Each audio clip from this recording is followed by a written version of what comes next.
Patti Vasquez. From global conflicts to greenhouse gases, the folks refusing to wear masks says, and politicians getting caught grabbing asses says, she's driving it home with Patti Vasquez.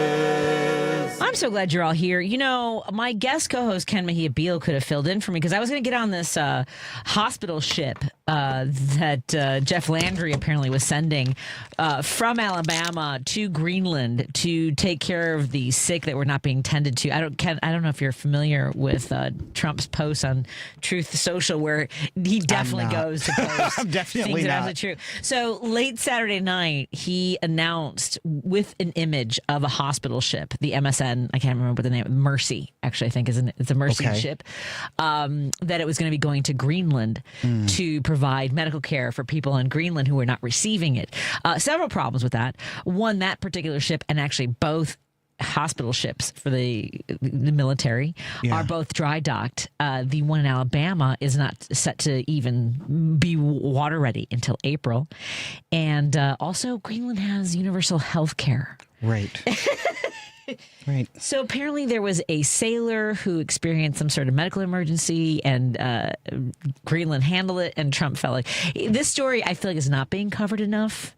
And that's why I made it I think because there are so crazy. So many. Oh, you mean we're going to strike Iran? And it is everything. There was an ICE whistleblower testifying today about how I do know that happened today. What else has happened? Tennessee is working on legislation to make abortion punishable by the death penalty, by execution. Yeah. Way to go, Tennessee. What is happening? There was a 16-year-old in Minnesota who was disappeared by the federal government. He was picked up by ICE agents, tried calling his father. They took the phone away from him.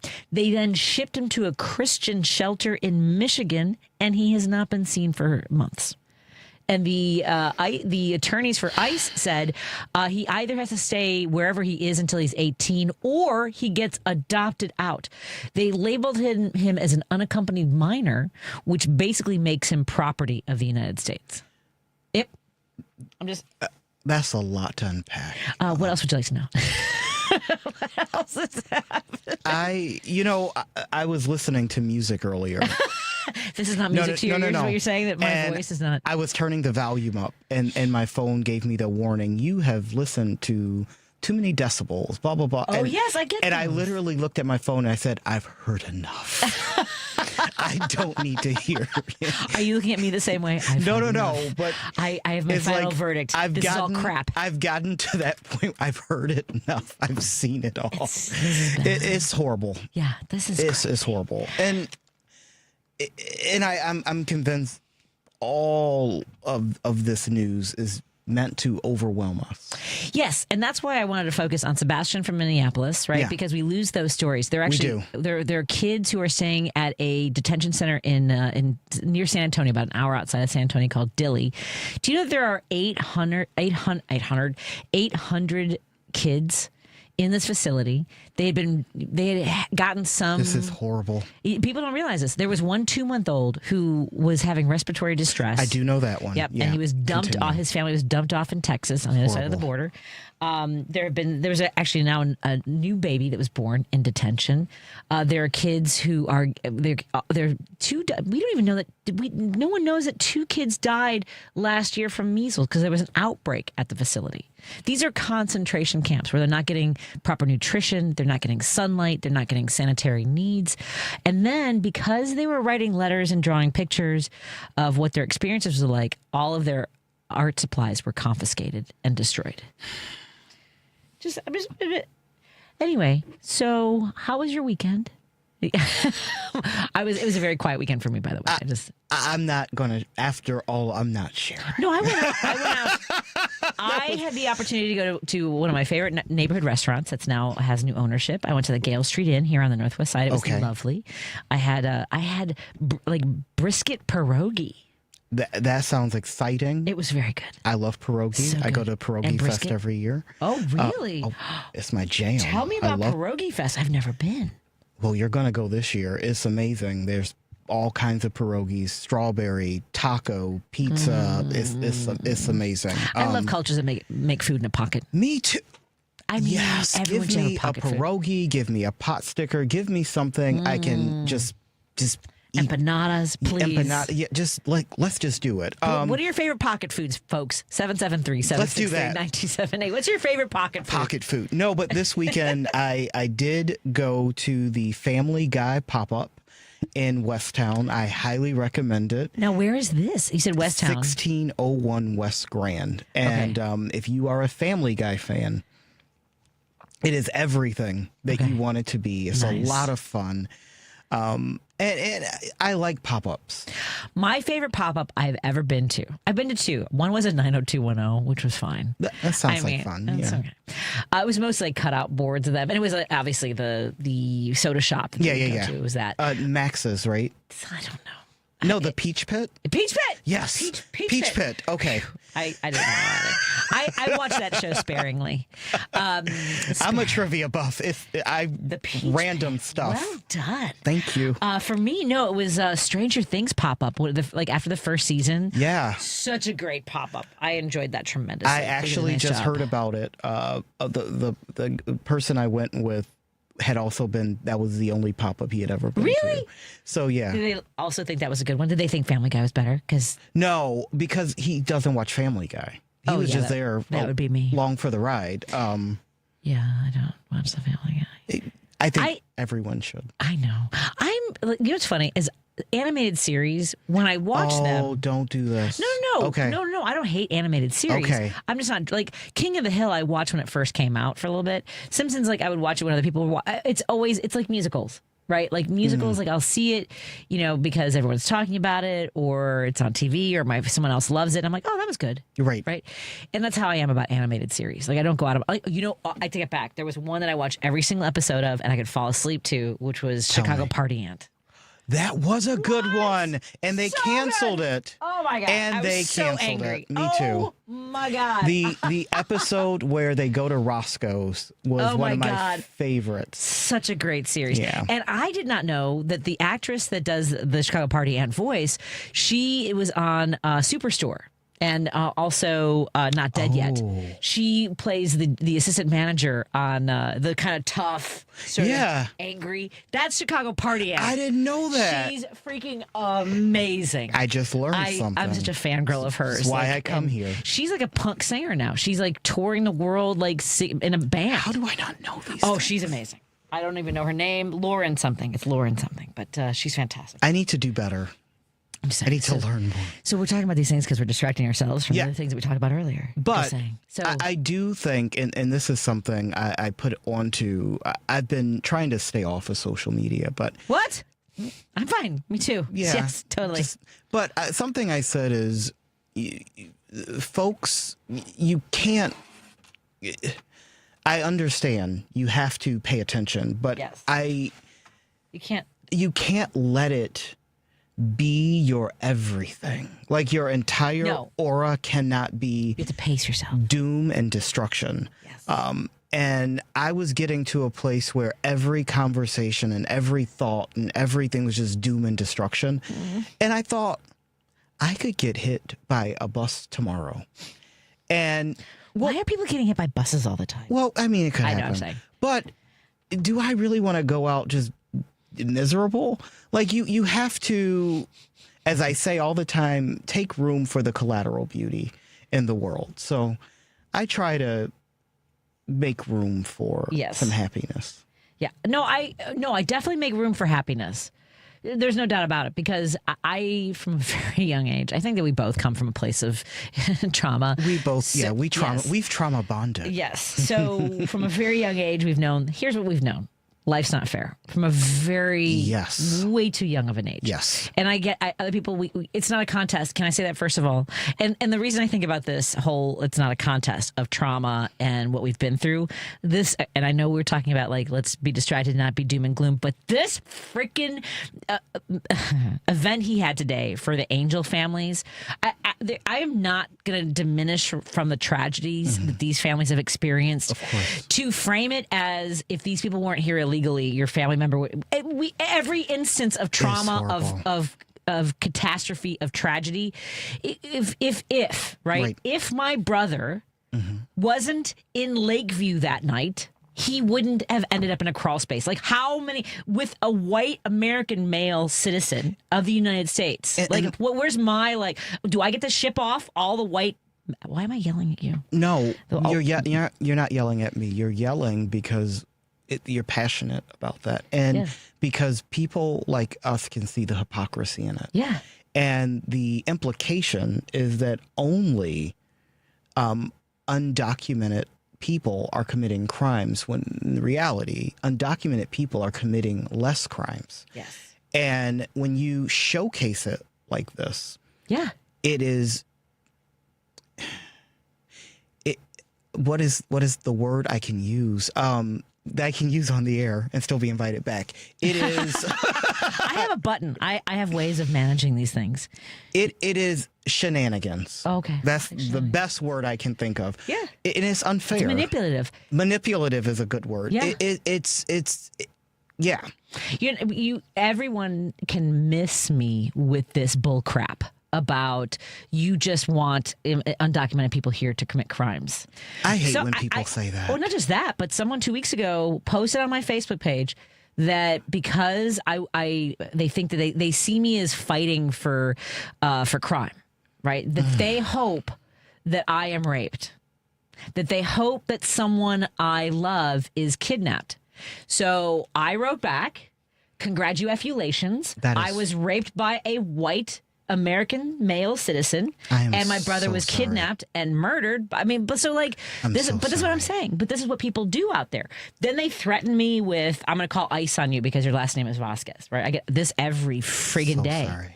It's great, but I appreciate that, and yet there also is this element of, I've carried anger for a long time, and there's also this parallel track that I think a lot of people like me have not been as aware of what Black Americans, of people who are gay, people who have lived their lives and been like, yeah, this is some BS we all have been surviving. We all get mad at different times. We do. No, we do. I don't even go into the kind of DMs I get. But. Well, the thing, it's the DM, but to do it publicly is wild. I've had a few people do it publicly, and I wish I were you. I am followed by a lot of young people that I've worked with. Oh, yeah, you have to manage. And I tend to just delete it because I just feel an obligation to not sugarcoat my journey, but also I don't want people to see the 2% and think, oh my God, this is the reality. So a lot of times I delete it. I delete and block some of them. Oh, I block. But the most egregious ones, I think, and I don't do all of them, but this one a couple weeks ago, it was a business. It was Bear Storage in Maine. And then he tried saying that it was a company under the company Facebook page. And then he tried telling people that it was hacked and all this stuff. And you're like, it was not hacked. It's never hacked. Yeah, and he never, blocked me because I sent everybody his way. It's like, okay, people should know who they're doing business with. I 100% agree. Yeah, 100%. And there's actually, at any rate, like you said, we should. Let's not. What you're saying is don't marinate in it. Yeah, you can't marinate it, and it happens. Right. And there are times where I will, go into the DM and I'll say, listen, you are trash. You've got my attention. Right. You're trash. Yeah. And that's all you're getting out of me. Yeah. Do you block? Oh, my block hand is strong. And then there are people, that go, Ken, you shouldn't block. It makes you a coward. Oh, no, come on. No, that's not up to you. Because I can do what I want. I can do what I want. Yeah. And there is this misconception that if you are a person that is even slightly public, you have to deal. Yeah. And I think that's the biggest problem with social media. No one has to deal with your craziness. I don't have to, and I refuse to. Yeah, exactly. I'm not doing it. I do miss our childhoods when we didn't have to do all this stuff. I would give anything to just go back to the summer of 1998 for just like 2 hours. Yeah, it was a great summer. That's a good summer. Let's talk some more when we come back. Coming up in a little bit, we'll have Dr. Jason Bussell in studio, and then we have a candidate for Senate to be the senator of Illinois. Kevin Ryan will join us in studio. Yes. Guest co-hosting right now is Ken Mejia-Beal. He's the treasurer for Youth Outlook. Go to youth-outlook.org. Learn more about the work that they do there. When we come back, we'll tell you about our sponsors, including Source Solar. Go to source.solar, pridecoffeeroasters.com, and Minocqua Brewing Company. But I'm trying to be as close to on time as possible. Sorry, Paul, I am a minute late. We'll be right back. Hey, I'm Dr. Kristen Lyerly, and I'm bringing you real conversations about the issues that matter most. Healthcare, politics, culture, you name it.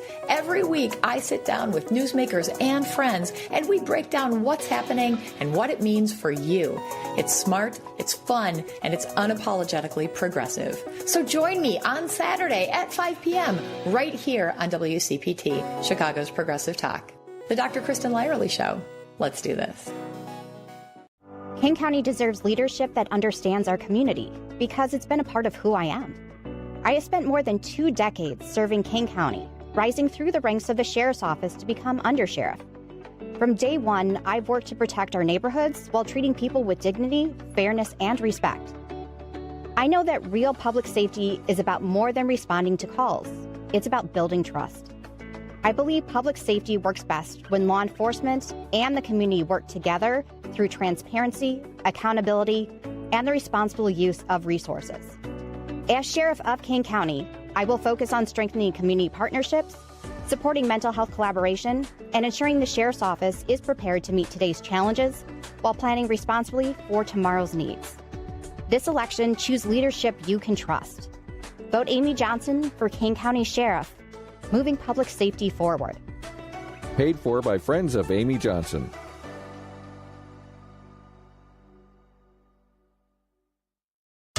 This is WCPT 820, where facts matter. If you're listening to this station right now, you've definitely heard my voice before. Hi, I'm Hawk. And I'm Pete. And we're with Source Solar, your local source for solar. Source Solar is Chicagoland's premier solar installer, providing solutions for over 1,000 homeowners and business owners across Illinois and Iowa. With over a decade of industry experience and deep roots here in Chicago, we have the expertise to help your transition to clean, renewable, resilient energy. We can guarantee that we save you money day one without any out-of-pocket cost to you. This means you have an instant ROI, instant payback, and can save money to add to your bottom line day one. At Source Solar, we source everything as local as possible, meaning we always carry the Made in USA sticker. Find us online at www.source.solar. Stop in our office at 5710 North Northwest Highway or give us a call at 773-985-3992. And don't forget to ask for Hawk or Pete. You're listening to Driving It Home with Patti Vasquez.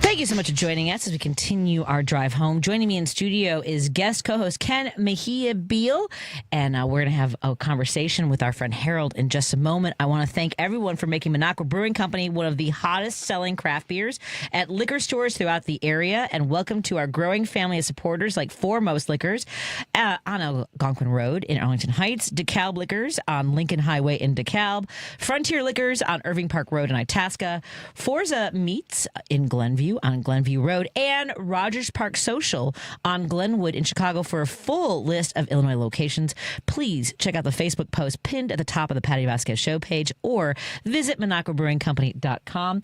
And joining us on the line right now to join us with my guest in studio, Ken Mejia-Beal, treasurer of Youth Outlook, still here. Youth-Outlook.org. We have Harold Gatewood, chair of the Chicago Black Gay Men's Caucus. Harold, pleasure to meet you, my friend. Hello. How are you doing? I'm doing great. Can you hear me okay? I absolutely can. Loud Your and voice clear, sounds great. Harold. Yes, Awesome. yes. Hello. Awesome. Thank you. So tell us a little before I about... begin, or before we start, I just want to thank you, Patty. It is such a pleasure, such an honor, to be on the show with you. I've been listening to you for so long, and I'm such a big fan. So thank you very much. And Ken, I'm a big fan of yours too. Well, I'm a big fan of both of yours now. Well, I told Patty, I said, Harold listens to the show and he's going to be great because he gets it. He just gets it. So Harold, I'm happy you're here. Here's my, and I don't mean to chastise anybody. Harold, I wish you had reached out to me. I would have had you on so much sooner. We would have been talking all this time. Now I know to call. Let's act the fool. Let's go. You can come out for drinks with us next time, Patty. I'm saying I would enjoy that tremendously. There you go, Harold. First round's on me. We're bringing Patty to Nobody's Darling, a wonderful bar. I love that. Sounds like a horse I would bet on too. By the way, it's a great bar. I highly recommend it. It is a great bar. Great drinks. I love that. Well, Harold, as the chair of the Chicago Black Gay Men's Caucus, tell us a little bit about the work that you do, my friend. Yes. So we have been around for now going on our 21st year. Wow. And we are the longest serving and only organization centered on health equity, healthcare, mindfulness, and overall well-being, particularly for Black, same-gender loving, gay, bisexual, male-identified men here in Chicago. And how long have you been with the gay Black Men's Choir? Caucus. Choir. I don't know where choir came from. I want to sing your praises. That's why. I do get that a lot. I think people think it's chorus, and so they say choir. But it's all perfectly fine. So I've been board chair with the organization. I think going into my 6th year. Mm-hmm. I've been on the board for 7 years now. Wow. But I've been volunteering with the organization for maybe 10, 15 years now or so. And I always ask this. Where'd you grow up, my friend?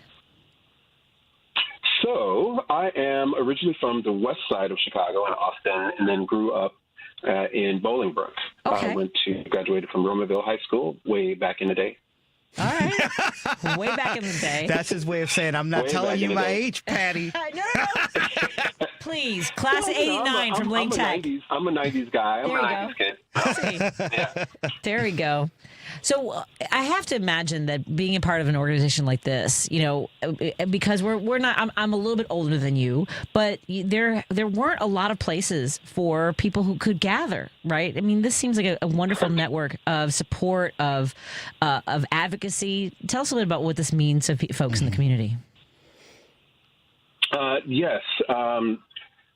One, obviously, in these times that we're living in now, with all these attacks on identity, and it's in our title, Black. Oh no, gay. What? Oh no. What? Caucus. So we really try to serve as a center, a safe space for people to, walk through the doors, feel comfortable, feel at home, feel community, build community, engage with community, and really all of these different aspects from, one, just being in a room with people who look like you, who understand your experiences and where you've come from. We really try to take a holistic view of all of the intersections that go into being a Black gay man or Black bisexual man, male identified, here in the city of Chicago. All of the different communities that we come from, all of the different ways in which we show up and represent, and really acknowledging, being a Black gay man myself, and I have these conversations with a lot of people all the time about just existing, but how supportive we are, right? How the work that we do, how we show up for a lot of people, and we oftentimes we don't acknowledge that for ourselves. And so what the caucus does is really, acknowledge that. Like, we are here, we are for us, by us. We acknowledge you, and by acknowledging you, we're acknowledging us because we are in a community, right? And so providing that safe space, providing that community space. One, do you need healthcare needs? Do you need healthcare resources, job training, connection to, HIV care, other, all of these other, instances in which, again, needs of our community. Do you just want to, be in a space, with, and it's intergenerational too, which is amazing. So most of our events, you'll find, young, old, middle-aged, for myself. Really it's weird, isn't it? I know. Exactly. Well, I mean, we're here now. Yes. I'm officially middle-aged. And so really it's about, just showing up for community and allowing people the opportunity to show up for community too. A lot of the folks who engage with the organization, they want to be involved, they want to get involved, they want to engage, but they don't know where to start. So we also provide that as well. I love all of that. And I know that this has to be an incredibly challenging time, more so than, in my entire middle-aged life. By the way, folks, we're talking to Harold Gatewood, chair of the Chicago Black Gay Men's Caucus. And I do want to talk about, yes. Well, because I want to add, and this is something I'm sure Harold will get to, when we talk about the federal cuts to HIV and AIDS research and care. I remember 10 years ago, I was in a room at the Chicago Gay Black Men's Caucus, and I heard a number that shocked me, and I'm going to repeat it, that by 2030, half of gay black men, bisexual black men in this country will have HIV or AIDS. 50%. Just think about that for a moment. 50%. And that did something to me. And so when we talk about these cuts, that's why I think this organization is so important, because what is happening is a extermination of a group of segment of people.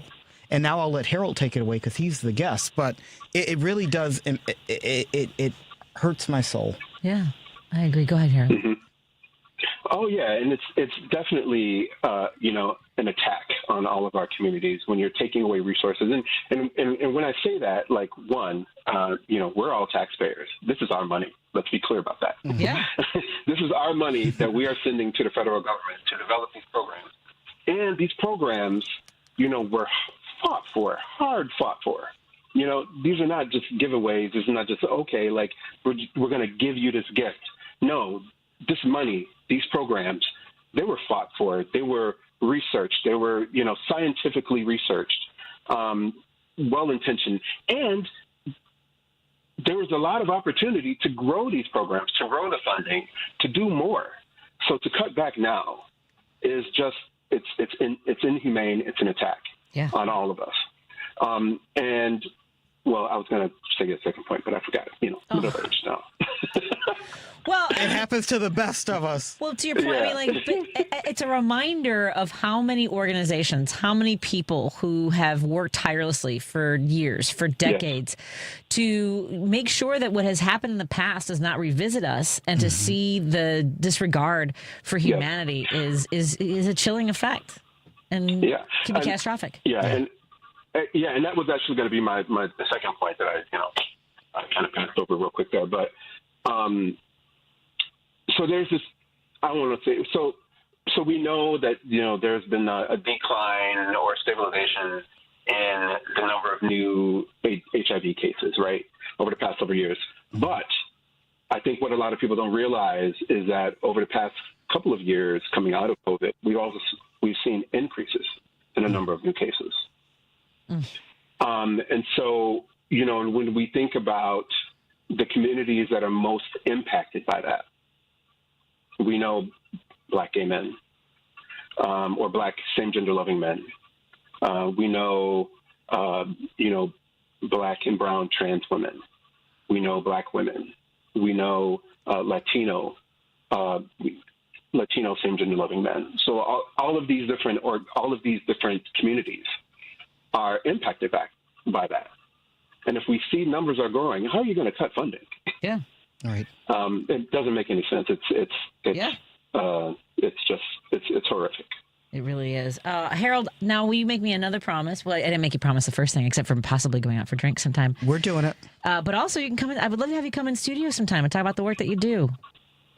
I would love that. If you would indulge I would love that. Thank you so much. And I might get a little bit nervous being in your presence because I'm such a big fan of yours. Can I tell you something? It's easier to be in person than it is to be on the phone. I will be absolutely honest with you. Yes. Yeah, it is. It's so much easier because you can read the room. Yes. Yeah. Plus, I'll have a cocktail for you. Not on the air, Harold. Not on the air. I mean, maybe. Oh, not on the air? Maybe. Oh, okay. I'll get special dispensation for the show when Harold comes in. Okay. Exactly. There you go.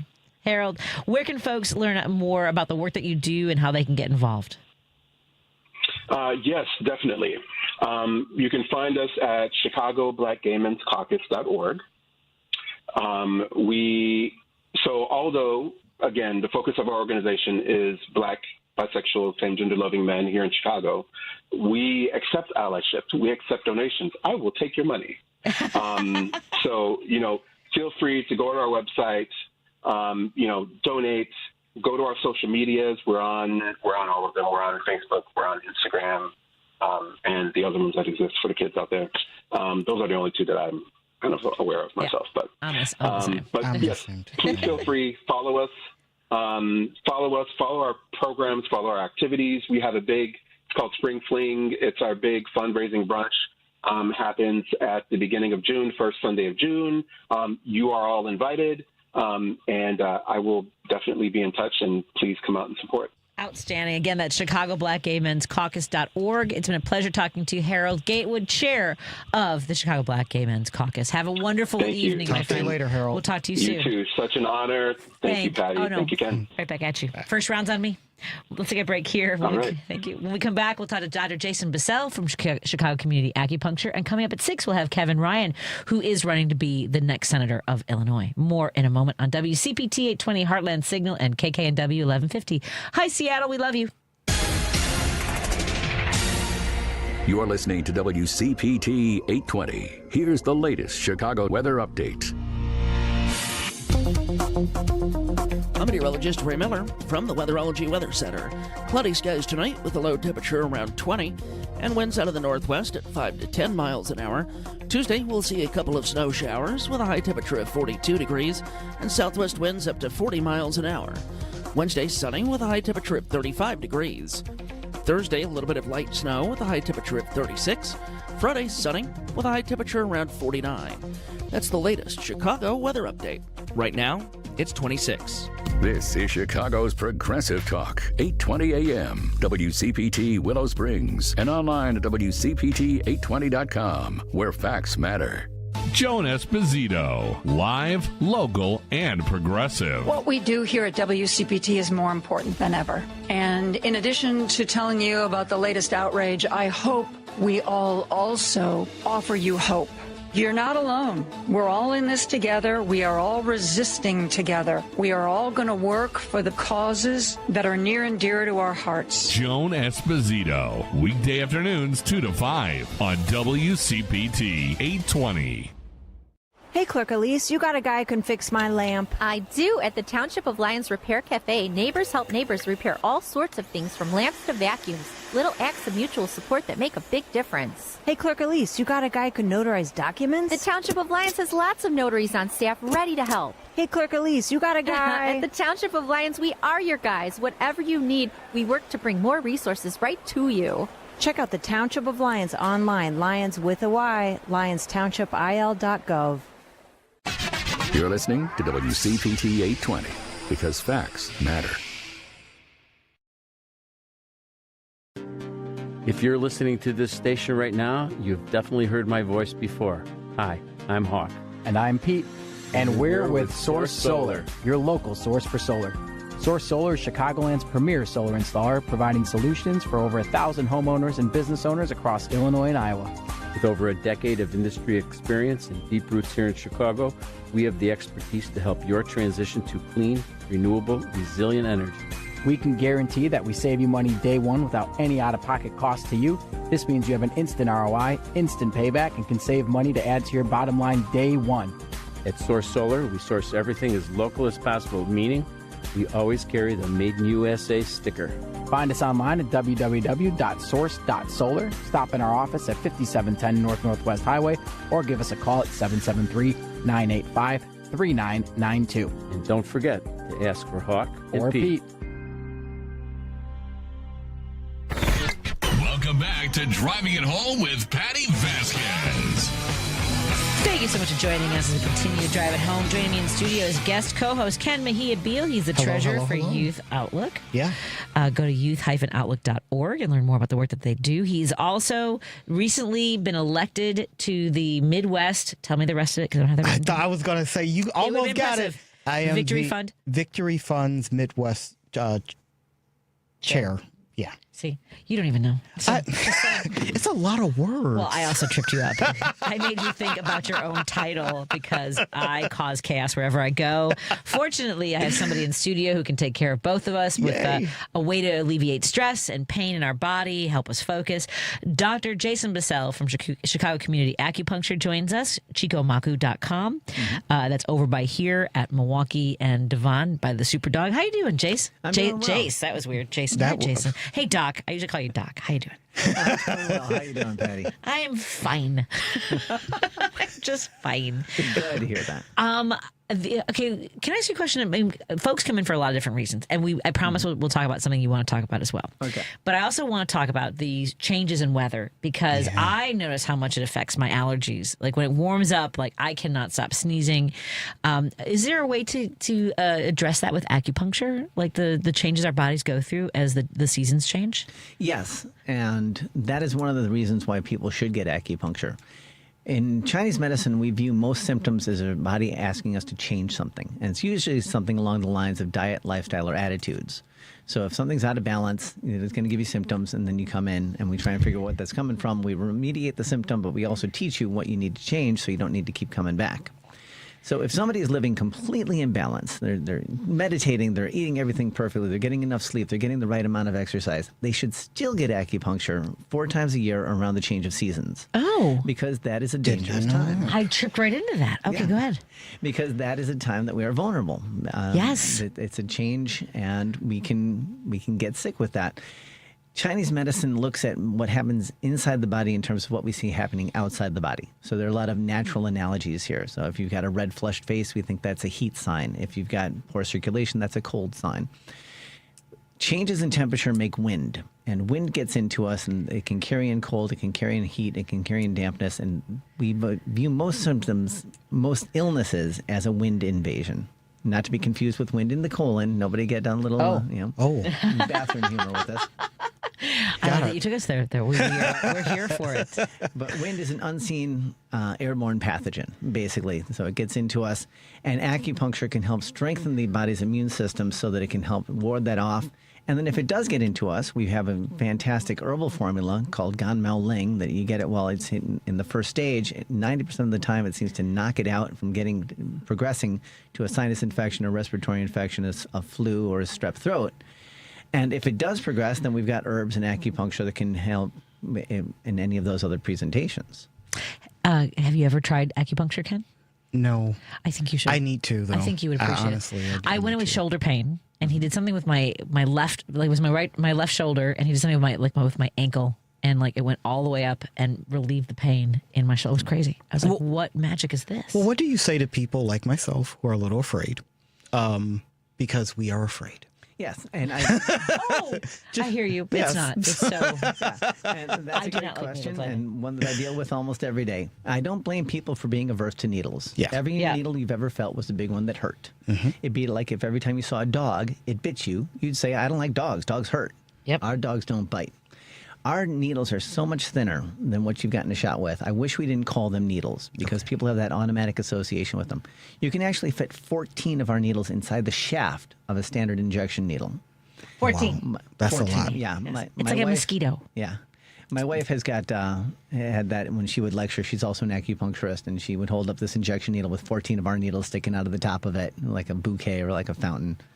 And it's much more like a mosquito bite, like Patty says, than like a bee sting. Okay. And people have trouble believing that until they actually feel it. No, I believe you. I believe you.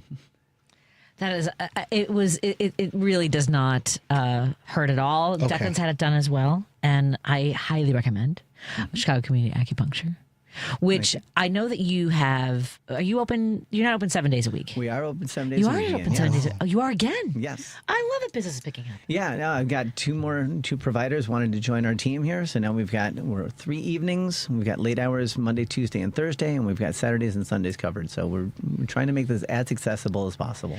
Now, the other thing, and when we come back after the break, we'll talk a little bit more about growing an audience or clientele and, coming on and talking about your business on WCPT. Before we do that, I do have to say I've fallen behind on recruiting people for the triathlon. So since Ken is in studio, he will fall prey to. Do you? I know you work out every day. So I'm planning to be the swimming arm of our triathlon team. Would you be willing to be a biker or we need several teams, right? Or we'll see how many takers we get. Yes. Are you a cyclist, a runner, a swimmer? What? Well, I don't swim. We might be able to talk me into being a biker, though. A biker? Yeah. Okay, I like this. We can I like do this. that. I like this. Because so far, it's just the three of us on the team. I think we have so far. So that makes you the runner. I apologize. Okay. Yeah, I'm definitely not the runner. I am definitely not the runner. I might bike, but and even the swimming is probably dicey at this point. But still, that's the one I think I would do the longest. I only run when I'm being chased, and even then, there's a thought of. It's been nice. I've put in my time. Yes, this has really gone as best as I can possibly do at this fine. point. You're not old enough to be at that point. I feel like do you ever get that? I don't want to be dark, but we've talked a little bit about Stoicism and Buddhism a little bit, and I am a little bit more at the part in my life where I'm like, you know what, this has been good. I'm getting better at not having regrets and not being anxious about the future. And living more in the moment. That's important. Yes. But with Buddhism, it's got the reincarnation. So whatever you haven't learned here yet, you're going to have to come back. And you have to wait. I don't want to have to do it again. You use about 20 years getting back up to speed in your next body. I have not gotten to this part of the Buddhism. I've only done the I'm not invested in outcomes. I only plant energy. All these things. Yeah. The past there's nothing to do about it. I try not to ruminate is the biggest thing. That's the hard part. Oh yeah. No, and that I would say Buddhism and Stoicism have helped me a lot with that. Good. And I also am much better, and I've talked about this a lot, naming emotions. When I feel something creep up, when I feel it's not just anxiety, what is that? I have fear, I have dread, like regret, anger. You get all of that. Mm-hmm. But the nice thing about the reincarnation bit of this that I find comforting is that I will get another chance. I was raised Catholic, which is very, if you don't jump through these hoops, you're going to hell. Sorry. Forever. Yeah. Forever. Yeah. And in Buddhism, I might have to take another lap around this hamster wheel, but I will get another chance. It's very forgiving. Yes. Have you ever seen the movie Defending Your Life with Albert Brooks? Yes. Have you ever seen this movie? I have not. Okay. If I have to see Blink 2, you should. It's Blink Albert twice. Brooks. Blink twice. Mm-hmm. Sorry, not Blink 2. That was weird. Like what's happening? It's a very strange thing to remake. Yeah. It's Albert Brooks, Meryl Streep, Rip Torn, I believe, is in this. It's from the 1980s, maybe early 90s. Hunt? Meryl Streep. Okay. Are there scenes where they're just wearing white suits? I have seen it. Yes. Yes. Where they're reviewing their lives. Yes. She's always I've seen afraid. it. And she's always been kind of brave and taking chances. Yeah. It is Meryl Streep because she's like, I was an excellent swimmer. I couldn't navigate the pool furniture. I have seen it many moons ago, though. I don't. I just remember. It's from the 90s, 1,000%. It might even be 1989, 1990. But they eat pancakes, mounds and mounds of pancakes. They can eat whatever they want. That sounds like heaven. See, yeah, it was. It was. Let's take a break here. We're hanging out in studio with our guest co-host today is Ken Mejia-Beal. He's the treasurer for Youth Outlook. Go to youth-outlook.org. He also was recently elected to be the chair of the Midwest Victory Fund and doing great work throughout the Midwest. He's going to South Dakota soon. I am. victoryfund.org. Highly recommend the Badlands. Dr. Jason Bussell joins us in studio. He has been a sponsor of WCPT for years, and we want to talk a little bit about the relationship he has built with our station, with our listeners. listeners, with his customers and clients. So you can go to chicomaku.com. You've heard his daughters doing the wonderful commercials here on WCPT. Let's take a break here and continue when we come back. If you have any questions for either of my guests, 773-763-9278. That's 773-763-9278. If we can open the phone lines in case anyone wants to call. We can also talk about topics. We'll have Kevin Ryan on in just a little bit. We'll take your calls in the 6 o'clock hour as well. More in a moment on WCPT 820 Heartland Signal and KKNW 1150. Thank you all for being here. This is Tony Moret. I'm an estate planning attorney who drafts living trusts and wills for my clients. You have probably heard my ads here on WCPT for the last few years. Your fellow listeners, when we have completed their plans, say, I wish I had done this sooner. It wasn't nearly as hard as I thought it would be. We can complete your estate plan within 30 days or less. There are certainly decisions that need to be made, but my 30-plus years of experience will help guide you through this process. There may never be a perfect time to start, but whenever I'm asked when is the best time, my answer is always the same. Now is the best time, while it is on your mind. Being able to tell your family that you have an estate plan in place, that all the details have been taken care of, will be a great relief to both yourself and those you care for the most. Our initial consultation is without charge, and there is no obligation. My phone number is 847-996-0496, and my website is moretlawoffice.com, spelled Moree. I look forward to speaking with you. Hey, Clerk Elise, you got a guy who can fix my lamp. I do. At the Township of Lyons Repair Cafe, neighbors help neighbors repair all sorts of things from lamps to vacuums. Little acts of mutual support that make a big difference. Hey, Clerk Elise, you got a guy who can notarize documents? The Township of Lyons has lots of notaries on staff ready to help. Hey, Clerk Elise, you got a guy... At the Township of Lyons, we are your guys. Whatever you need, we work to bring more resources right to you. Check out the Township of Lyons online, Lyons with a Y, LyonsTownshipIL.gov. Alexa, play WCPT. WCPT from TuneIn.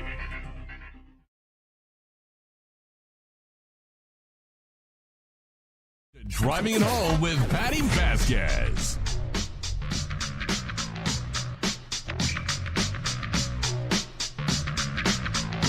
Thank you so much for joining us as we continue to drive it home. Joining me in studio, guest co-host Ken Mejia-Beal. He's the treasurer for Youth Outlook. Go to youth-outlook.org. He is also the chair of the Midwest Victory Fund. Go to victoryfund.org and learn more about the work that they do there as well, making sure that we have representation in our general assemblies and our state assemblies. Yeah, we are federally. The largest LGBTQ political PAC in America.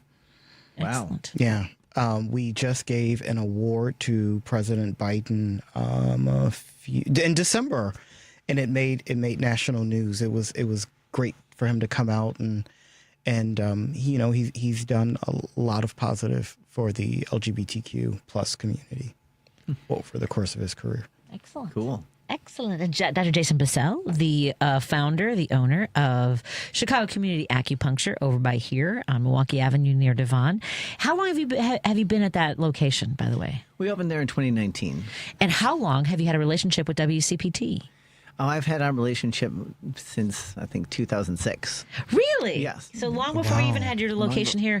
Was that part of like coming to the station and seeing like this area? Like what drew you to Norwood Park? Just driving by, I saw a spot for rent, and it seemed like a good spot to expand. I have my office in Wilmette, which we opened there in 2003. It's a great location. Everybody should go. It's called a Center for Acupuncture. But unfortunately, the rent is high there, and we have to charge more. And for some people, it's out of their range. So I opened up another office here in Glenwood. Gladstone Norwood. Park. It's borderline Norwood Park, Gladstone Park. Yeah. Yes. With the express mission to make this affordable to people. And I love that we've been able to do that. And I've had a lot of other acupuncturists reach out to me and want to join the team because they have the same problem. They've got a nice office someplace else where they have to charge too much, and they're turning people away. And acupuncture is fantastic. I would like everybody to have it. So we're open 7 days a week now. We've got evening hours. And I want, and we keep the price very low. We're the cheapest in the city. So in some cases, it's less than you would pay for a copay if you were going to use insurance, because insurance typically doesn't cover this. So we've been there since 2019. It was unfortunate timing because right after we opened, COVID hit. and it was a little lean there for a while. Yeah, I was wondering about that. I was going to ask, how did you manage to survive? The paycheck protection program. Oh, got it. That really was our saving grace there. But another thing was that we were quickly able to get our message out because we were advertising on WCPT. And this is something that I wanted to talk about here because for all of our listeners out there, if you have a business, if you have an event, if you have some message you want to get out, WCPT is a fantastic venue to be advertising with. It's incredibly affordable. The staff are very helpful. They'll help produce all your ads. I produce my own, but before I was doing that, they make it so turnkey, simple. Just come in. They will help you do everything here. And at my office in Chicago, at least 50% of the patients that I get have heard us on WCPT. What? Thank you, folks. That's amazing. Yes, thank you, people, for coming in. Please keep coming in. And these are the people I like to work with. They're educated, they're informed, they're concerned, they're nice, and they're proactive. So if you've got a business, if you want to have good customers, contact the station here. Patty, do you have the number? My email is P Vasquez. That's P as in Patty Vasquez, VASQUEZ at WCPT820.com. That's my email. And the number for me is 773-484-7901. That's I am the salesperson that can help you out. Yeah. And do you know, can we get that on the CPT Facebook page? Sure. I can put that up there. P Vasquez at WCPT820.com. You should, yeah. Yeah. Okay. I looked at advertising on other stations and they charge so much more and you don't get the same caliber of people coming in here. So I just wanted to make a plug. It's been fantastic for us, and I would love to get more people supporting the station because not just is it good for your business, it's necessary for our country to get this message out. We started here in Chicago, and now we're being broadcast in Seattle. You're being picked up in Minneapolis, Richard Shoes in North Carolina. We are expanding the reach, so we need to keep this going. Please, anybody, if you've got money to put towards advertising, this is a fantastic place to put those dollars. I had not heard someone say that you get better customers by advertising at WCPT as well. Like the quality of listeners. Well, I mean, is also we a have sales the point. best listeners in the world. Yes. Well, because part of it, when I worked at another radio station, I was on overnights, so they were not as enthusiastic about helping me get more advertisers. But what I always found was, and so Warren Price, who has been with me since those days, we've been friends for over 11 years. He did become an advertiser on my show, and now has his own radio show on Saturday mornings, by the way, at 9 a.m. It's Hawk Takes the Wheel, and the thing is that it builds that familiarity, right? I mean, and that's one of the brilliant things and wonderful things about your daughters also doing the commercials is that it humanizes a business owner. And basically your whole family is, in on caring for people and providing a good service and having a family business. It's lovely. Yeah, I'm a regular guy. Yeah. It's just trying to help people. And I think that's beautiful. No, thank you. I really do.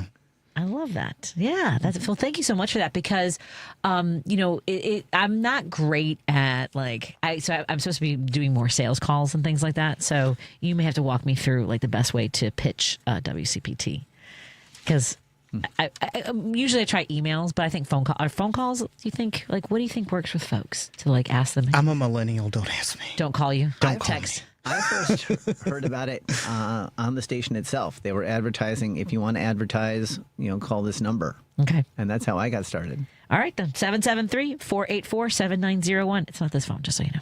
That's your personal cell. Good. 773-484-7901. You can also email me, pvasquez at WCPT820. And there's a lot of different options, too. You can also advertise on my show. You can advertise station-wide. There's different rates for Monday through Friday between 7 a.m. and 7 p.m. You do weekends. We do have spots. I think we have 1 or 2 spots still if people want to have their own radio show on the weekends for brokering a show. So there's a lot of different opportunities at WCPT to build a business, to build a brand, to make a connection with an audience that, as Dr. Bussell has mentioned, is enthusiastic, well-informed, and committed to our society. Yeah. Making sure we all do better. Yeah, you are the good people out there. Thank you for listening. Oh, that's very nice. What do you have coming up that folks should know about? We mentioned the changing of the seasons. Now's a good time to kind of get an acupuncture tune-up. Yeah, we've got the changing of the seasons. We've also got that I have just finished a very comprehensive 2-year advanced training course in sports medicine acupuncture from the top sports medicine acupuncturists in the country. So if you are training, because now people are going to be exercising more, want to get into beat shape, you're going to pull some muscles, you're going to pull your back, and we can get you back in the game sooner. There's spring sports here, so I'm seeing a lot more athletes with this. Don't worry, Doc. I've already texted I need to go. Yes! You already got me. You can even next time you guest co-host, you could go stop there. It's like less than a mile away. No, because you're describing me right now. Everything hurts. Plus, you get a little green tea. Plus, you'll also get a book about the Asian diet. The Asian diet. Nice. Very good. I've learned a lot. Yeah, I think you'd really appreciate it. I think so too. I'm not joking. I've already sent texts to my friends and I said we have to go get acupuncture together. Let's do it. Do you like hot dogs? No, absolutely not. I mean, it's not in his book, but Super Dog's right across the street from. Okay. Well, if they were a sponsor, I would. Woobski Dogs. And I like their burgers too. Sorry. The fries are good. No, they're not a sponsor. Okay. They're just in my DNA. Then no hot dogs. But they are a Chicago landmark. They're Chicago landmark. So once a year. Easy to see it. Once, twice a year. A couple, 2, 3 times. Mm-hmm. I'm trying to think. I think the last time I had it was probably in the fall, so I'm about due. They've been asking about you. That's really, I appreciate that. Thank you. There you go. Dr. Jason Bussell, go to Chicago Community Acupuncture at chicomaku.com. And the phone number for folks to make an appointment? 773-853-0920. Well, before we go, please explain. It's not like the needle is going in and damaging tissue. It's more like it's so small that it can find a way in between the skin cells. Yes, it slips between pores. Hypodermic needles hurt because they have to tear the tissue to get in. These needles are so thin they can go through like going through a screen. It doesn't cause the damage. Okay. There you go. It's not even. I wouldn't even know. I'm not. I trust you. All right then. Excellent. You should trust Dr. Jason Bussell. P. Vasquez at WCPT820.com if you would like to similarly advertise with WCPT or either my show or the whole station. 773-484-7901. My poor husband's sitting at home going, why are you giving them the number? I have the phone right here. Let's take a break here. Doc, we'll see you next month, my friend. Thanks, Patty. Thank you so much. More after this on WCPT 820 Heartland Signal and KKNW 1150. Kevin Ryan will join us in studio in just a moment. I am super late, so sorry. Raise the bar on performance and style in a brand new Porsche from the Porsche Exchange in Highland Park. Browse and test drive our extensive selection, like the 2026 Porsche Macan. Right now, lease the 2026 Macan for only $949 a month for 39 months. Discover performance like no other when you visit the Porsche Exchange in Highland Park or PorscheExchange.com. $8,519 due sign up for qualified buyers. Excludes tax, title, license, and doc fee. No security deposit required. Expires 3/2/26. Amazon Business empowers leaders with smart business buying tools, leaving time to focus on strategy and growth. Free up your teams and focus on your future at AmazonBusiness.com. AP News, I'm Ben Thomas. A huge snowstorm hitting the Northeast has forced millions to stay home, disrupted flights, and closed schools today. Julie Walker's been in the middle of it. The sound of shovels scraping concrete in Brooklyn as New Yorkers like Vince Lisi dig out with up to 2 feet of snow in some areas of the Big Apple and even more in some parts of the state. It's heavy as can be. Just got to take small shovelfuls. Meanwhile, more than 3 feet of snow in some parts of the Northeast, like Rhode Island, where National Weather Service meteorologist Frank Perella says this nor'easter is breaking records. There is the expectation that we will see several reports up above 36 inches here before all is said and done. The bomb cyclone causing power outages, closing schools and airports, downing trees, and creating loads of issues. Flyer Daniel Gayikian. My first flight was out of Newark yesterday night. Canceled. Rebooked for this morning in Philadelphia. Canceled. Rebooked for the middle of the day around 1 today in Philadelphia. Canceled. I'm Julie Walker. In Mexico, heavily armed security forces have been battling cartel gunmen after the killing of the notorious leader of the Jalisco New Generation cartel. More than 70 people died in the weekend attempt to capture him.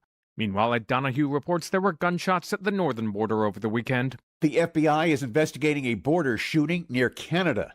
Investigators say it happened early Sunday morning in Pittsburgh, New Hampshire, population 800, near the border. It is the state's only border crossing with the province of Quebec. Customs and Border Protection says the initial reports indicate the subject opened fire on a border agent and the agent returned fire. The subject was taken to a hospital and the agent was unharmed. I'm Ed Donahue. A down day for stocks amid renewed concern over President Trump's tariffs. The Dow plunged 821 points or 1.7%. The S&P sank 1%, the Nasdaq 1.1%. This is AP News. Men's hockey capped off the Winter Olympics in stirring fashion. In case you missed it, Gethin Coolbaugh has a recap. The United States men's hockey team secured gold at the Winter Olympics, and with it, redemption. Jack Hughes' golden goal at 1:41 of overtime sealed a 2-1 win over rival Canada on Sunday in the gold medal game in Milan. Obviously, it was a great game, and we were the team with the better outcome, but just a great game between USA and Canada. Team USA avenged gold medal game losses to Canada at Vancouver in 2010 and Salt Lake City in 2002, as well as last year's Four Nations Face-Off Championship. Kind of like a little grudge match, like who's going to make the first mistake, who's going to give up the first odd man rush. The win came 46 years to the day of the Americans' miracle on ice victory over the Soviet Union in Lake Placid. I'm Gethin Coolbaugh. There's more news at apnews.com. I'm Ben Thomas. Thanks for listening. This is 820 AM, WCPT Willow Springs, and streaming worldwide at WCPT820.com. We are Chicago's progressive talk, where facts matter. Now, your WCPT 820 weather update. I'm meteorologist Ray Miller from the Weatherology Weather Center. Cloudy skies tonight with a low temperature around 20 and winds out of the northwest at 5 to 10 miles an hour. Tuesday, we'll see a couple of snow showers with a high temperature of 42 degrees and southwest winds up to 40 miles an hour. Wednesday, sunny with a high temperature of 35 degrees. Thursday, a little bit of light snow with a high temperature of 36.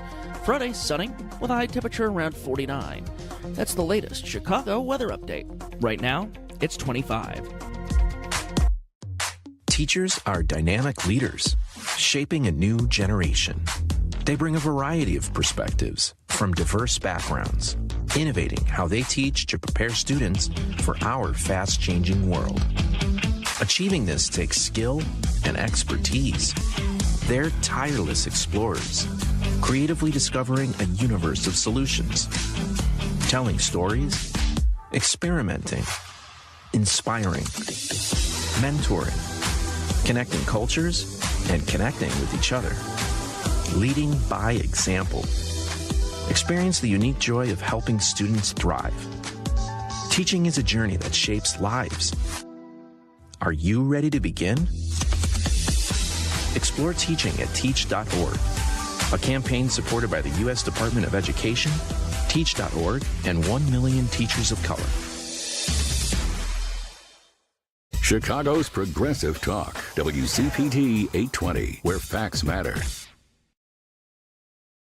At home with Patti Vasquez, Patti Vasquez. From global conflicts to greenhouse gases, the folks refusing to wear masks says, and politicians getting caught grabbing asses. She's driving it home with Patti Vasquez. Thank you so much for joining us to continue driving it home. Joining me in studio is guest co-host Ken Mejia-Beal. He was recently elected as chair of the Victory Fund for the Midwest. You can go to victoryfund.org to learn more about the work they do, making sure that there's representation in elected offices across the country. Is it? Absolutely. We are nationwide. We just had an event in Houston this weekend. We have events coming up in Provincetown, Palm Springs, DC, lots of events in DC. What are you looking forward to going to next? What's your next trip that you are looking forward to? I always love going to Palm Springs because I love Palm Springs. I've never been. Stop. You have to go. It is. Don't yell at me. Well, what I always tell people is Palm Springs is like getting in a time machine and going back to the 1960s, as if the 1960s didn't have racism, sexism, homophobia, all the bad stuff about it. It's like that never happened. Sure. And that's Palm Springs. Okay. Well, there you go. Well, when do you go to Palm Springs? I'm going. Your face was like, not soon enough. June, I think. Oh, it's not soon enough. You're right about that. I wish you the very best on the new work that you're doing, and I want everyone to support what you're doing at victoryfund.org as well as youth-outlook.org. He's the treasurer.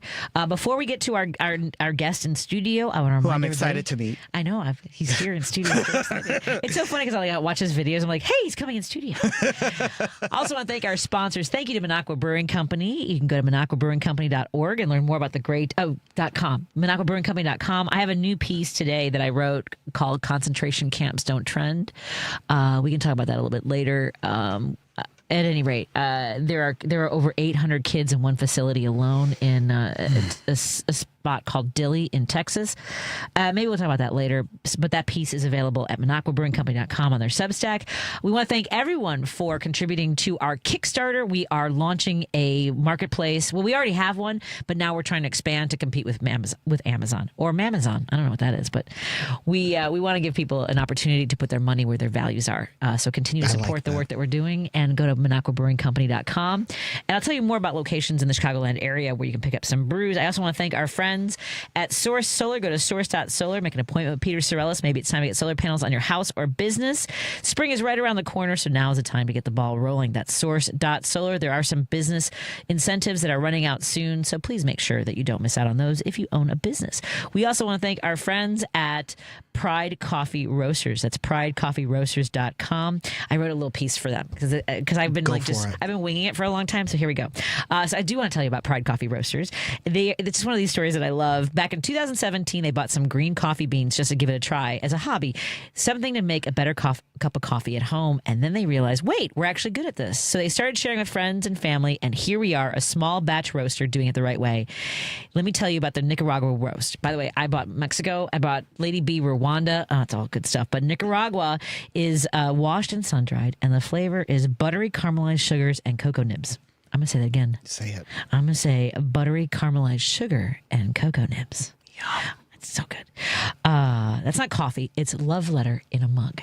That's what I said. It's a small business. It started in a kitchen and grew because the product is just that good and their story is still being written. Every bag you order helps write the next chapter. Go to pridecoffeeroasters.com. That's pridecoffeeroasters.com and taste what happens when people pour their heart into something they love. pridecoffeeroasters.com. Speaking of somebody who loves what they do, I get the feeling that Kevin Ryan is really enjoying running for Senate of Illinois. Hey, Kevin, how are you doing today? I'm doing great. How are you? I'm doing very well. I had the opportunity to get on your bus a couple weeks ago while you were outdoor knocking. Yeah, that was exciting. It was very cool. Ken, you've got to check out his bus sometime. I didn't know about the bus. I did. I did briefly meet you for 10 seconds. I believe you were at Market Days. Collecting signatures. Yep. And I was overserved. So I said, now's not a good time to go meet him. I said, I don't want to ruin my reputation. You were in good company. There was, I know. Most people were very well served. Oh, my God. Okay. Well, you're in luck, too, as well. So I actually brought the bus this time. The bus is here? The bus is here. You didn't see the bus I get to see the bus. Come on. Okay, where did you park it? I mean, Milwaukee's not bad. Yeah, it's not in bad. the middle. It's in the middle lane. You know, and put the blinkers on. What I often tell people is, that's what we need in the United States Senate right now. We need someone with the temerity and the vision to figure out how to park a 42-foot, 33,000-pound school bus around the city of Chicago. It's impressive. I can't even parallel park a Chevy Impala, so I'm already impressed. And I'm proud to say we've only gotten 2 parking tickets. Congratulations. Which is impressive. 240 days. Can you parallel park that thing? I did it yesterday. Get out of here. Yeah. How long did that take? Actually, I did it in 3 turns. All right, I'm done. Okay. It's been nice talking to you folks. I mean, we've almost circumnavigated the globe. We've done 23,000 miles. I think the globe's circumference is around 25,000. That's impressive. That's impressive. So let's. I will address the elephant in the room. I know that you have been really highlighting the fact that the other including us, have not included you in debates. The broadcasters, whether it's television or radio. It's becoming a hobby of mine. Yeah. Yes, and I saw that ahead of time a little bit because having been a candidate that was outside of the machine when I ran for state rep, I know know how hard that can be. I also know that these companies and the audiences or whatever, it's just set up that way, right? Mm-hmm. Whether it's because of our advertisers or the people that we work with or time, right? Like I was trying to figure out how it was challenging. We did 70 minutes for a debate, and there's 3 moderators and 3 candidates, and I was like, how long would it if Kevin were here, and then if the other, it's hard, right? Oh, sure. On the other hand, I do think that it is beholden to those broadcasters to either hold more than one or to provide the opportunity for a candidate to state their case in another way. Can I just jump in? Because I too am an outsider, and I've been ostracized. And I am a big believer in it's not for the debate, it's for the voter. The voters have a right to know every name on their ballot. And if you are going to take the opportunity to broadcast, and it doesn't matter what form of media you are, to broadcast a debate, to broadcast a forum, you owe it to me as a voter to have everyone on my ballot invited. Mm-hmm. That is just my opinion. And I'm sure you remember Game 7 of the 2016 World Series, right? I do. Yeah, how long did that game go? Oh my God, it was 10 innings. It was a long game. But it was there was important, rain. right? I was But under it- a table on the was a floor at lot. Marie's Pizza. But it was important, right? Yeah. Yeah. So to your point, these debates are important to inform voters. And I would let's go back to the most famous debates in political history: Lincoln and Douglas. They went for hours. Hours. They would get the open would get 1 hour. 10,000 people lining up in the park. You get 1 hour for the open, then you got an hour and a half to rebuttal, and then an hour to close. So we're talking about 3.5 hour debates, and but ours have to be 70 minutes, I know. and with ads in the middle. Were there moderators for Stephen Douglas and Lincoln? I'm just trying to remember. No, they just went back and forth. Right? Yeah, they went back and forth. I've wondered that about probably that before. explains why that went so long. I just But they agreed. They agreed. Stop. So the debates became a thing because Lincoln was essentially following Douglas on the campaign trail, and then they said he offered him, "Do you mind if we split the present canvas?" And they agreed to the rules of. They'll split up across 7 debates, and they'll switch off leading, and the lead got 1 hour to open, and then the next person got an hour and a half, and then this person who opened got an hour to close, and then they flipped, throughout all the debates because it was important, right? And they had 7 debates, 7, right? Yeah. And I often think I've thought about this before because my degree is also in history, and I'm just trying to think of people in trees, and with a picnic basket and just the attention span obviously much different than what people are willing to give over to a political conversation today. Well, correct. I know, and I know it's hard, but I stand by the initial comment where if you are going to do it. You have to do it. It'd be the equivalent if I know I have 58 people in my family for Christmas and I'm hosting Christmas. I can't say, well, I'm only going to invite 12 because you cannot do that. If you're going to do it, you have to do it. And I it's so funny because we did have a conversation, and I'm not a decision maker. However, I do have the airspace. I have the time. Have you gotten any responses from Channel 7 or WGN or WGN WBZ? 9, my Chicago's own. I grew up with Mark Zapelsa and Mike Matera, right? I grew up with them. They didn't even respond. I submitted a letter that was signed by 90 elected Democratic officers from across the state, from over 35 counties, representing 200,000 Illinois Democratic primary voters, asking to include me in the debate. They didn't even have the temerity to respond to me. They just completely ignored me and everyone who signed that letter. And are any of the other candidates that are also not included in these debates, are they saying anything? Have they said, hey, by the way, Kevin's not even the only other candidate besides Juliana Stratton, Raja Krishnamurthy, and Robin Kelly? Yeah, to be honest, it's been so hard for me to advocate for myself. That, not asking you to advocate for them. But no, but I haven't seen it. Right, I haven't seen it. I'm just saying, because you have been making your case for how long when did you announce your candidacy? June 28th. So you've been going to every single county in Illinois. Some on multiple occasions. And I've seen the turnout that you're getting from folks, too. Right. And I would like to point out the League of Women Voters as well. They hosted 2 televised debates, and they only invited the top 3 fundraisers. That was the criteria. And on their website, they say that the involvement of money in our elections is a huge barrier for everyday Americans who run for public office but lack significant resources. Every person has the right to run for office, but because the role money plays in our elections, not everyone has an equal shot. And yet, they had the opportunity to give me an equal shot, and they chose not to. So this shows that money in politics permeates through multiple organizations and multiple layers, and that we're all complicit in it. When we look at candidates and say, well, how much money have they raised? Before you ask, what do they believe in? What are they doing on the campaign trail? How are they trying to reach voters? That is a big problem, and I've been in the rooms where we're trying to decide who we should back or who we should invite, and there's always at least 2 to 3 people that say, well, this person has raised this much. Okay, well, that's great. So we're just going to give them an opportunity to raise more while stifling the opportunity for someone else who, because, and I don't want to be banned. I don't want to be banned. But I think a bigger problem is it's happening in real time. You have the 3 frontrunners who have all been public facing for a long time, and I like them all. But when you have someone who is a little bit newer, you can't compare the fundraising because you've not had the same opportunities. And I think that is the part that keeps getting swept away. Because we talk about we need new people in politics. Why are we electing the same people? Why are we electing the same people? Well, because the same people have the same war chest. And the skill set to be a fundraiser is not the same as what it takes to represent the people in your community. Correct. Let's take a break here because we'll delineate here because Kevin did not come in to call attention to that. I'm happy to talk about it. I know. No, we're going to talk about your platform. Exactly. Because I think that it's even more compelling than the conversation. It's why you belong on those stages. Yeah. That's what I meant to say. Kevin Ryan is running to be the next senator of Illinois. You can go to one of his KevinRyan.com and on social media. Vote Kevin Ryan. Vote Kevin.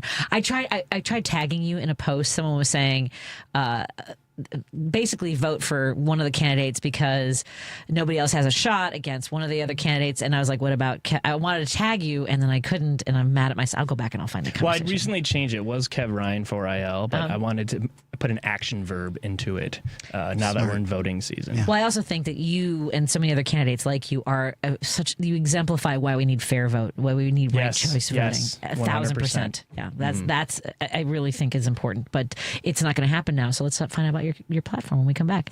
On WCPT 820 Heartland Signal, KKNW 1150 in Seattle, KTNF AM 950 Minneapolis, St. Paul. We're in studio with guest co-host Ken Mejia-Beal, the chair for Victory Fund Midwest. Go to victoryfund.org to learn more about the work that they do, making sure we have representation at all levels of representation in elected positions. We also want to thank him for the work he does with Youth Outlook. Go to youth-outlook.org. He is the treasurer there, and again, would appreciate your support. Kevin Ryan in studio. More in a moment. This is a WCPT moment in labor. In the summer of 1881, 2 decades after the Civil War, 20 African-American laundresses met at a local church in Atlanta to form the Washing Society, a trade organization which looked to create a higher uniform wage and greater work autonomy for laundresses, also known as washerwomen. Through the help of local preachers and door-to-door canvassing, the Washing Society grew from 20 members to 3,000 in only a few weeks. The workers went on strike and faced opposition from their employers as well as the local politicians. The Atlanta City Council proposed a licensing fee for their organizing efforts. The strikers agreed to the fee in exchange for self-regulation. In the end, the City Council rejected the proposed fees and the laundresses prevailed. The impact of the strike led to increased wages for some, but showed that African American workers, including women, were vital to the New South economy. This has been a WCPT Moment in Labor. We're working for your rights. Join me and WCPT Radio at the Southland Friends of Labor 17th Annual Jobs Breakfast. It's Monday, March 2nd in Alsip at Sprinkler Fitters Local 281. This special labor event is free to all active and retired union members and all WCPT listeners. Enjoy a great breakfast and a WCPT special broadcast. I'll be joined by Tom Villanova from Southland Friends of Labor, and we'll be talking with Joe Reinhardt from the Painters District Council number 14, Paul Wendy from Ironworkers Local 63, and Bob Howard from the Chicago and Western Lakes Port Council Maritime Trades. Doors open at 7:30, and if you want to attend, please call or text 708-996-1291. You can leave a voicemail to save a seat. See you on the 2nd. Because facts matter. You're listening to WCPT 820. If you're listening to this station right now, you've definitely heard my voice before. Hi, I'm Hawk. And I'm Pete. And we're with Source Solar, your local source for solar. Source Solar is Chicagoland's premier solar installer, providing solutions for over 1,000 homeowners and business owners across Illinois and Iowa. With over a decade of industry experience and deep roots here in Chicago, we have the expertise to help your transition to clean, renewable, resilient energy. We can guarantee that we save you money day one without any out-of-pocket cost to you. This means you have an instant ROI, instant payback, and can save money to add to your bottom line day one. At Source Solar, we source everything as local as possible, meaning we always carry the Made in USA sticker. Find us online at www.source.solar. Stop in our office at 5710 North Northwest Highway or give us a call at 773-985-3992. And don't forget to ask for Hawk and or Pete.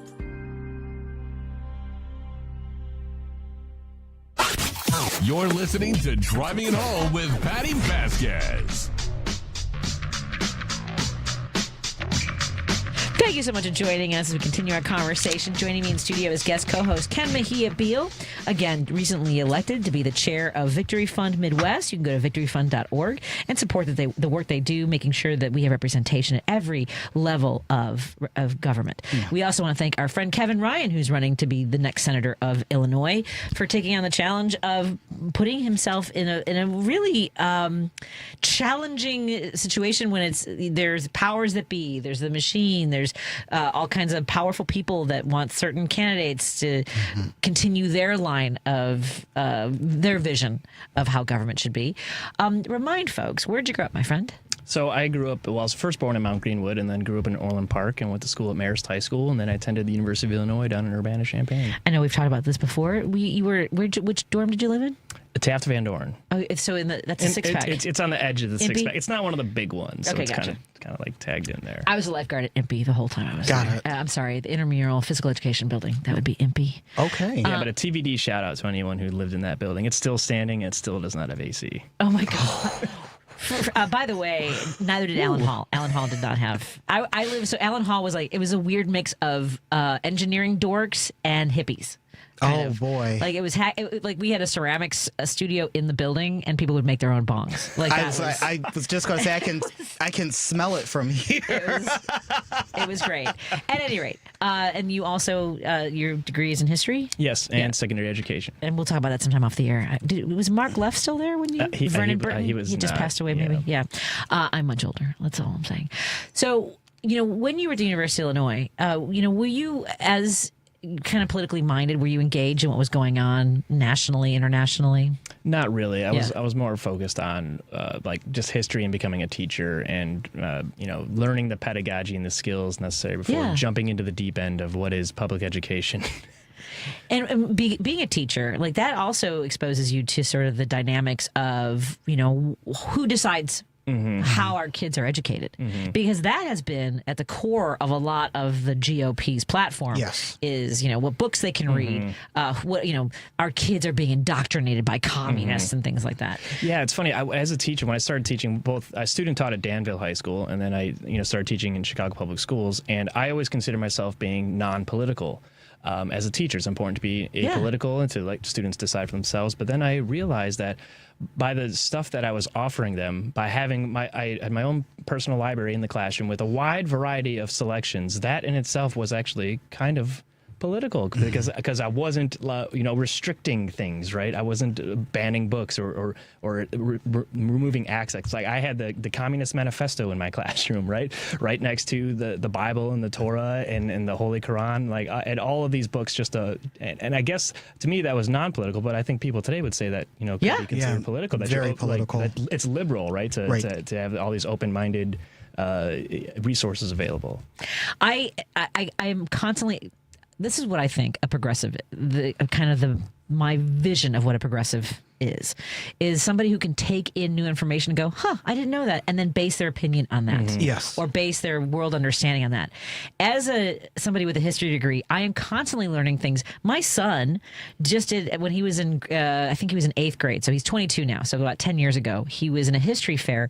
I didn't know about the second governor of Illinois, Governor Cole, who had inherited the slaves when he was like the secretary for James Madison, decided he wanted to be able to free them, crossed the country, freed them on the Ohio River. There's a freaking mural. There's in Springfield, in the capital. The second he came here to basically thwart the spread of slavery. Did you know that? No, that's history. I mean, like, history is so cool. It is. History is very exciting. So to that, to have a vision for what you think, I mean, like I believe that his legacy carried over to Lincoln because we didn't have slaves in Illinois. He wasn't exposed to that being sort of every day. So tell us a little bit about like your vision for what it means to be the senator of Illinois, to bring the experience, the knowledge, and your insight to leading. Yeah, so I think I take great inspiration from history, and I want to take money out of politics. I believe we need significant constitutional reform to restrict the role of money in politics through a constitutional amendment. And I take great inspiration from a little-known senator named Joseph Bristow, who was a progressive from Kansas. Most people don't know who he is, but he fundamentally changed our democracy. He was the author of the 17th Amendment. Now, he had never held elected office before running for the United States Senate in Kansas. He won on a single issue, and that was to reform the Constitution to make the election of senators, take it away from the state houses, and put it into the people's hands, which we have today, direct popular vote of senators. He ran on that issue, he won on that issue, and he served only a single term in the United States Senate. In that term, he passed and ratified the 17th Amendment of the Constitution, which allows me to come directly to you instead of going down to Springfield and appealing to the General Assembly. And that democratized our entire election process. If you look at our amendments, half of the amendments passed after the Bill of Rights deal with elections and increasing the franchise and making our government more democratic. So it is possible. And you know what? You don't need to hold elective office beforehand to do it. Well, because we act as though what the Supreme Court did with Citizens United is permanent. Right. And we act like the fall of Roe v. Wade is permanent. As though, well, the Supreme Court, like, they're not the ones that decide. They just decide that the laws weren't strong enough for us to be able to protect our democracy. Correct. Yeah, and so what people always say, the word unconstitutional sounds like such a bad word. We have to remember that unconstitutional is a legal term. Yes. It's not a moral term. Yes. Slavery was constitutional. Right. Until it wasn't by the 13th Amendment. Right. Okay. No one would say that that's unconstitutional, like that it's immoral, right, to ban slavery. And so if something's unconstitutional, okay, that's okay. Something's unconstitutional. Should it be constitutional? Those are conversations we should have. Like, it's a legal question, not a moral. It's a moral question, not a legal question. I agree. I agree completely. We're talking to Kevin Ryan. He's running for he's running to be the senator of Illinois. And folks can go to kevinryan.com. I got to write that down because I know that there were a couple of options. So we have two domains, runwithkev.com, which was our first one, until a Kevin Ryan from the great state of Illinois reached out to our campaign and gave us the domain kevinryan.com really? For free. Because he was tired of people asking if he was running for Senate. This is the power of our campaign. People of all sorts of stepped up to help out, whether it's gas money or a domain, right? Mm-hmm. People come together because it excites people. And if a candidate in a campaign doesn't excite you, I don't think they earn your vote. Excellent. It's kevinryan.com, traditional spelling. Ken Mejia-Beal. I'm Ken. There's too many T's. There's too many K's. We're K's. Keith, Ken. Where did that even come from? Ken Mejia-Beal, also in studio with me. Yeah. You can go to youth-outlook.org. That's right. About the work he does there as treasurer. And go to victoryfund.org as well and support the work they do. Let's take a break here and continue our conversation with both my guests in studio. If you have any questions, let's open up the phone lines. If folks want to join the conversation, it might be about this race. It might also be about news. There's a lot going on. Let's do it. Yeah. Oh my God, there's so much happening. I know. More after this on WCPT 820 Heartland Signal, KKNW 1150 and KTNF AM 950 Minneapolis, St. Paul, Seattle. We're all happy that you're here as well. Mm-hmm.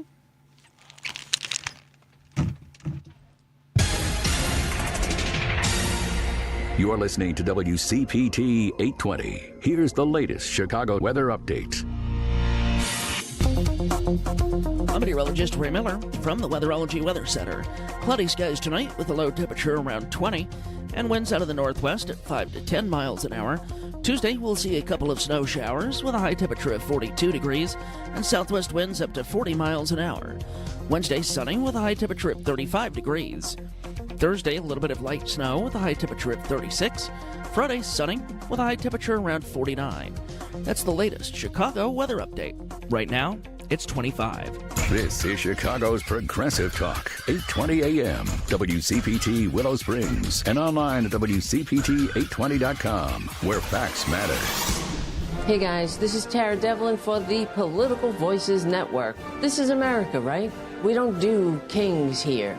No crowns, no thrones, no authoritarian cosplay. That's why we created the No Kings American Flag pin. For the low price of $20.26, that's 2026, we're keeping our eye on the prize here. This well-crafted enamel pin is the standard 1-inch American flag lapel pin, but this one features the patriotic No Kings symbol that defines our rallying cry. It's your quiet way of signaling to other patriots that you believe in democracy, and yeah, that still matters. You can grab yours now at store.politicalvoicesnetwork.com. That's store.politicalvoicesnetwork.com.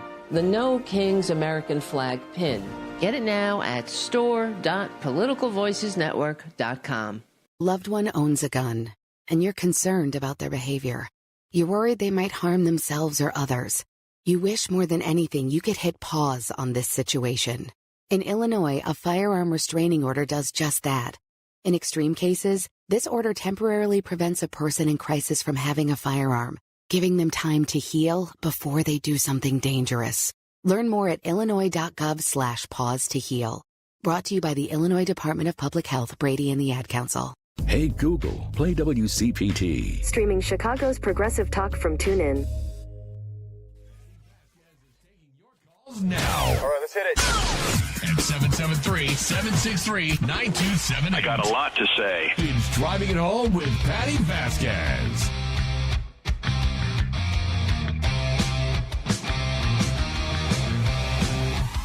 Thank you so much for joining as we continue our conversation with candidate for Illinois Senator.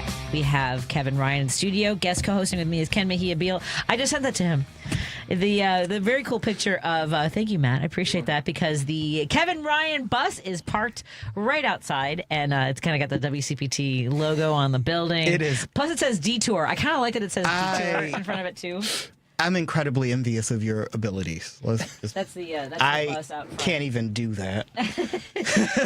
He was wondering about sort of maneuvering the bus in this neck of the woods. I have to tell you, I wasn't kidding earlier where I would not have been a surprise if you just parked in the middle, like the middle lane, because people go to Andy's Deli, especially during the holidays, and they just park in the middle of Milwaukee Avenue. Well, the secret power of the bus, again, is 33,000 pounds, so you cannot tow it. I know this because they tried and it broke.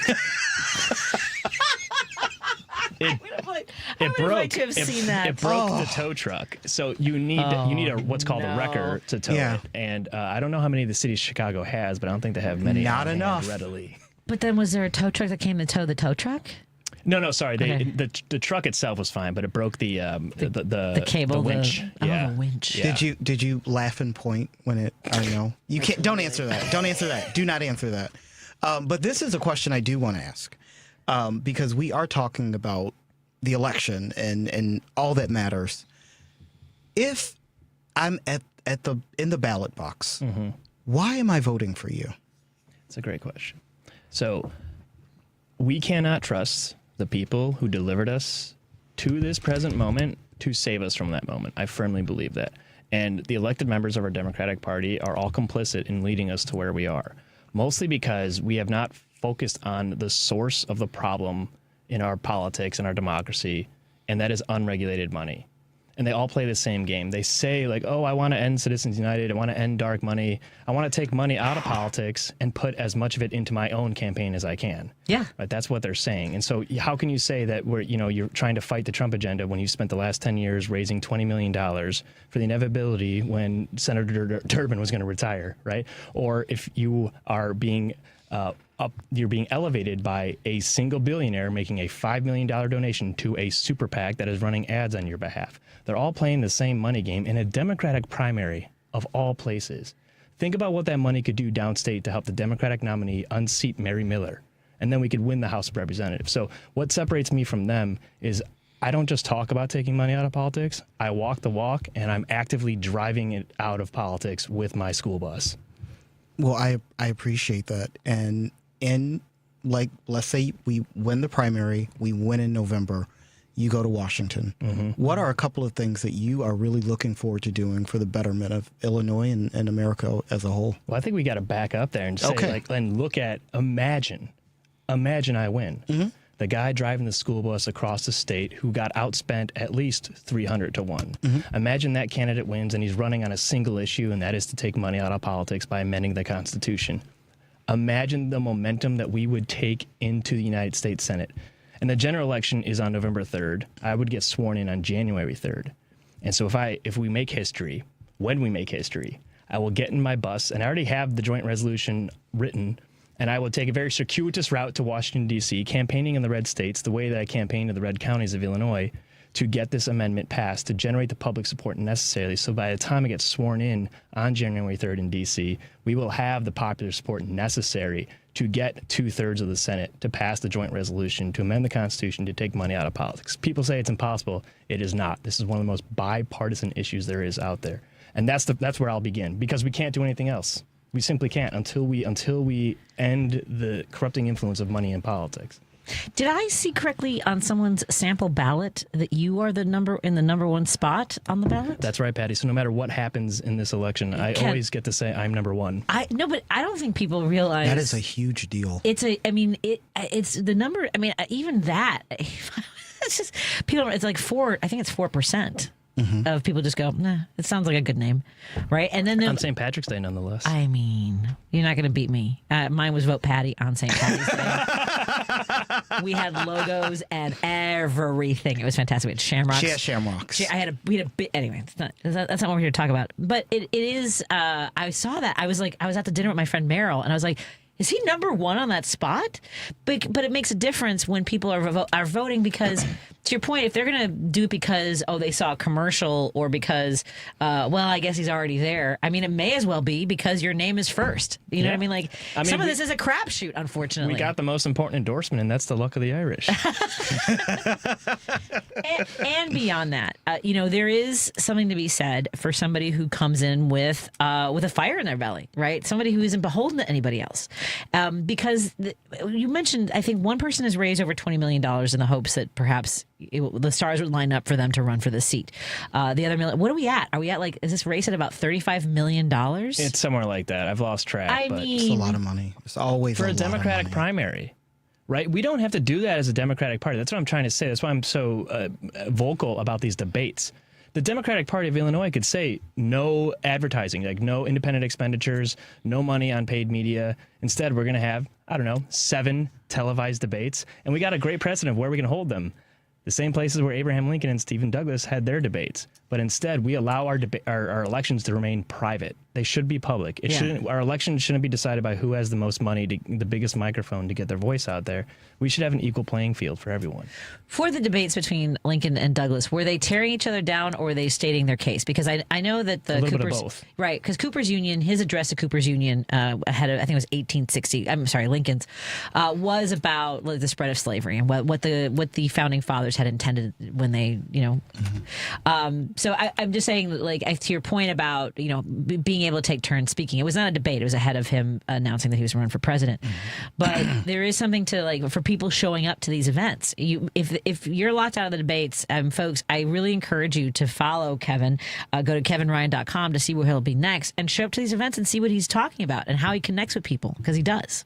Yeah, I mean, I just want to be heard, because every time I'm heard, people come on board. In fact, we were in Macomb, Illinois, at the McDonough Democratic Party dinner, and the vice chair came out to me, gave me the whole side eye, come on, you're a little young to run for the Senate, aren't you? You don't have elected experience. Then I spoke, and then after I spoke, I saw him take one of my signs. Really? He left. That's awesome. What's so funny, because somebody brought that up during the last debate about not having run for anything else. I was like, I was somewhere, and it was like Pritzker didn't hold any other office. That's why I often get asked that. I got asked that at a indivisible meeting in Lakeview, and I said, well, what office did J.B. Pritzker hold before he ran for governor? How about Governor Rauner? How about, I mean, like, seriously. I mean, what's the there's a difference? lot But they're of- billionaires, right? Yeah. So that's okay. They get a pass. You're a billionaire. Oh, you have money. Oh, you get to play. A public school teacher and a veteran who doesn't have money, no, you don't get to play because I chose a life of public service instead of becoming a finance bro.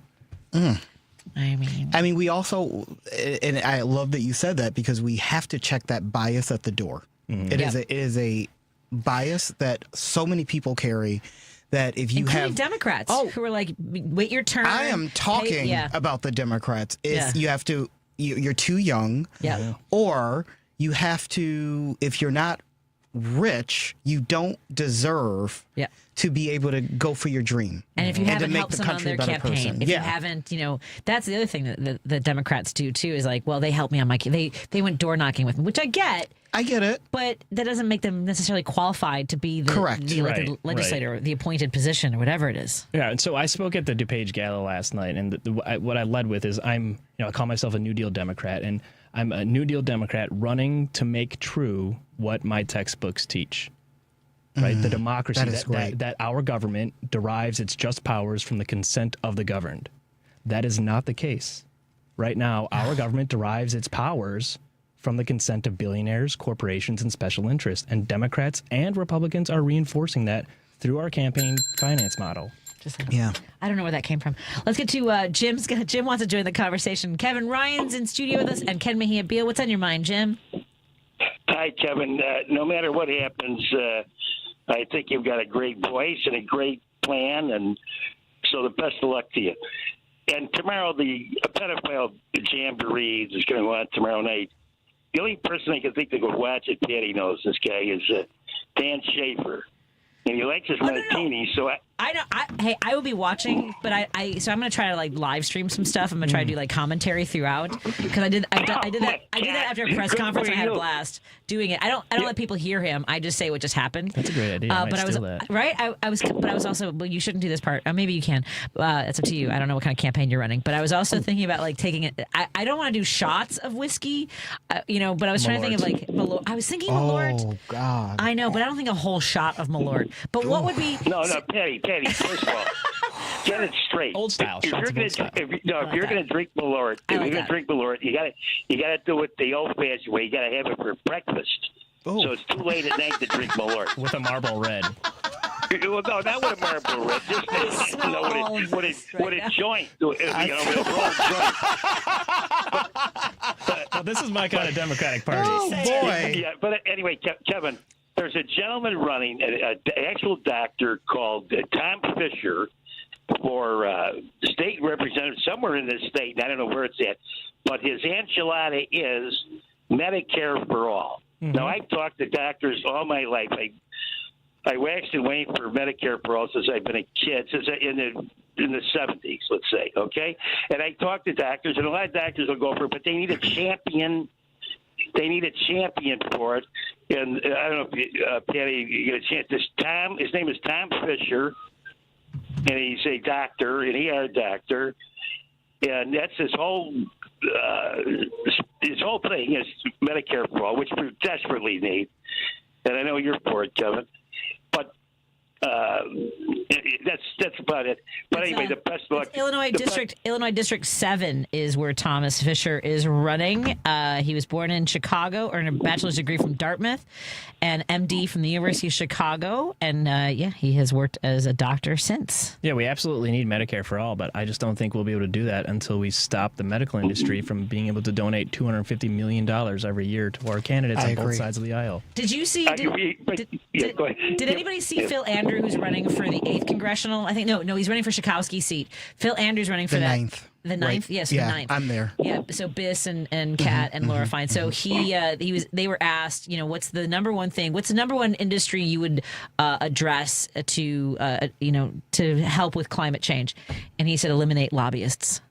Which I thought. Yeah, well, he's like, not wrong. That's like for a lot of he's stuff. He's not wrong. Yeah, because it all goes back to it. It all goes back to money in politics. Yes. Kevin, we're dying under an avalanche of money. You take California this week. Bernie Sanders says, why don't we get a couple of bucks from the billionaires, the 200 billionaires that live here, and help out homelessness and whatever else we can do.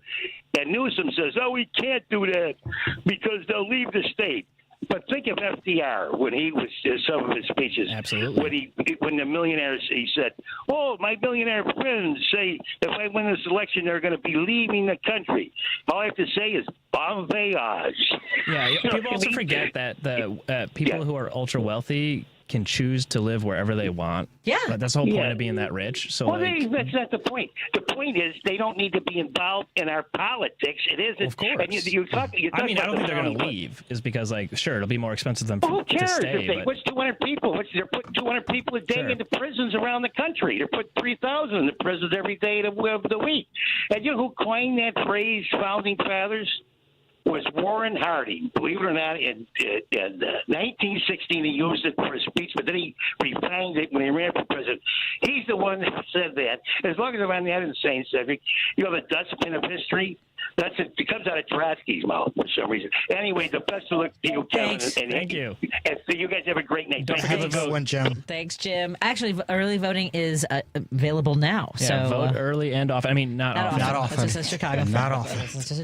Just one time. Let's take a break here. We'll continue our just the once. Just the once. And not like Trump. You'll never need to vote again. We're not saying just that the either. once. So this time, and then the next time, and then every time. It's like and next year, and the year after, and the year after, always. Yeah. That's Ken Mejia-Beal, who's guest co-hosting tonight. You also can support the work that he does by going to victoryfund.org and youth-outlook.org. We have in studio with us, running for Senate of Illinois, is Kevin Ryan. We'll have our conversation more when we come back. Let's also go to kevinryan.com. Thank you for listening on WCPT, KKNW, and 1150 KTNF, AM 950. Stephanie Miller. It's another true Stephanie Miller Show story, Chris LeBoy. Yeah, from with Jane in St. Charles, Illinois. It's real. Stephanie Miller fans are everywhere. We're meeting in parking lots. It happened just yesterday. I got to my car after leaving the grocery store. There was a woman loading her groceries in the car. She had a radio on to WCPT 820 Progressive Radio. I couldn't resist. I said, I think we would qualify to say that we listen to the Stephanie Miller Show. We both laughed and said, yes, we would. I love it. Stephanie Miller, weekday mornings 8 to 11 on WCPT 820. Meet Morgan Jones. Morgan is about to step into a world unknown to most, thanks to Progressive's Renters Insurance, a place of fresh linens and turn-down service. You see, Morgan temporarily vacated her apartment and has gone to a hotel because a pipe burst in her apartment, a pipe that made her sense of reality and apartment ceiling all come crashing down. Luckily, Morgan checked into Progressive's Protection Zone. Get a quote at Progressive.com. Progressive Casualty Insurance Company, affiliates, and third-party insurers. Babes, what are you doing? What? I'm just mowing the lawn. No, it's blazing hot and dry out here. Don't you remember? Smokey Bear says. Avoid using power equipment when it's windy or dry. Where'd you learn this? Oh, it's on SmokeyBear.com with many other wildfire prevention tips. Right. Thanks, honey bear. 'Cause remember, only you can prevent wildfires. Brought to you by the USDA Forest Service, your state forester, and the Ad Council. Hear that? That's the sound of your life. Perfectly imperfect. Beating in rhythm to the world you've created. But every time you drive after drinking, the music gets drowned out. Your life sounds pretty great. Don't let a buzz ruin it. Buzz driving is drunk driving. Don't drive buzzed. A message from NHTSA and the Ad Council. WCPT 820, Chicago's Progressive Talk, where facts matter. Welcome back to Driving It Home with Patti Vasquez.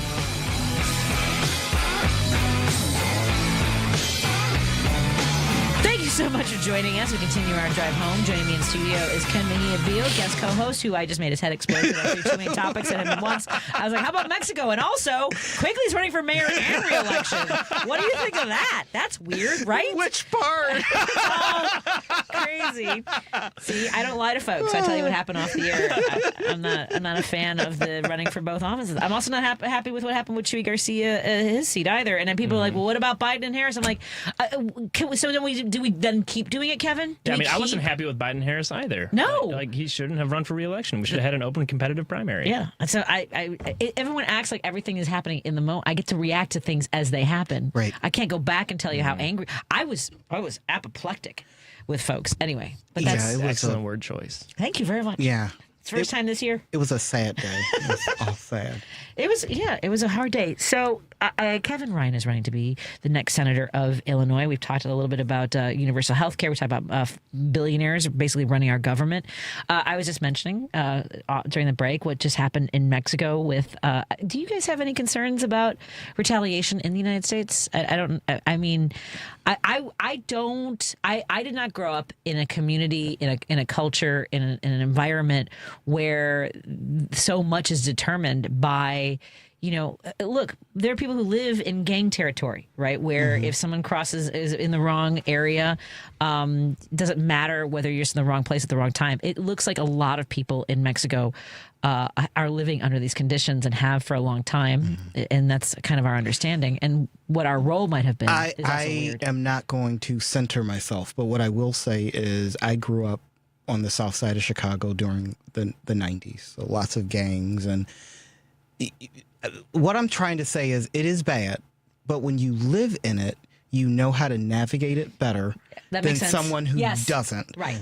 Because when people would ask me about it later, it's like, well, you don't wear those colors and you don't go down that block by yourself unless you know someone.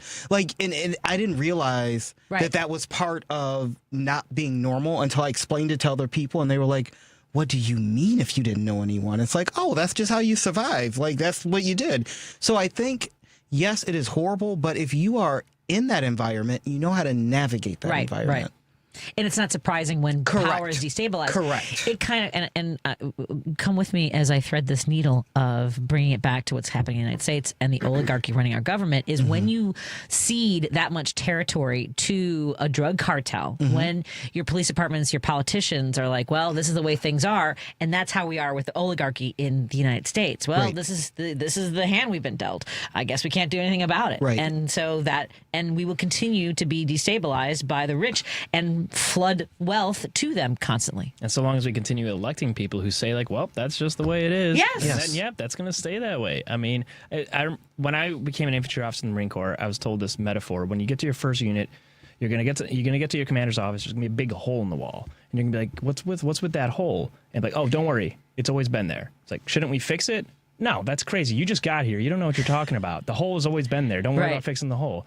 And in that moment, you can do two things. You can fix the hole, or you can go along with it. And then at some point, you'll be the commanding officer, and some young lieutenant's going to come and be like, hey, what's with the hole in the wall? I'm like, oh, that's always been there. Yeah. You know? And that's kind of where we need to elevate those voices, the people who want to fix the hole in the wall. And we also have to do better at elevating the voices that want to speak against what we witnessed. And I will say I was the chair of a county party, and I spoke out against the atrocities in Gaza right away.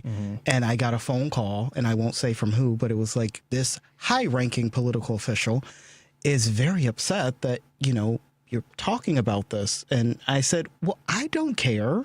Like, why are you telling? I don't care. I can say what I want. I can say what I want. Yeah. But it was the audacity of other people like, ooh, well, maybe you shouldn't because this person with a title says you shouldn't.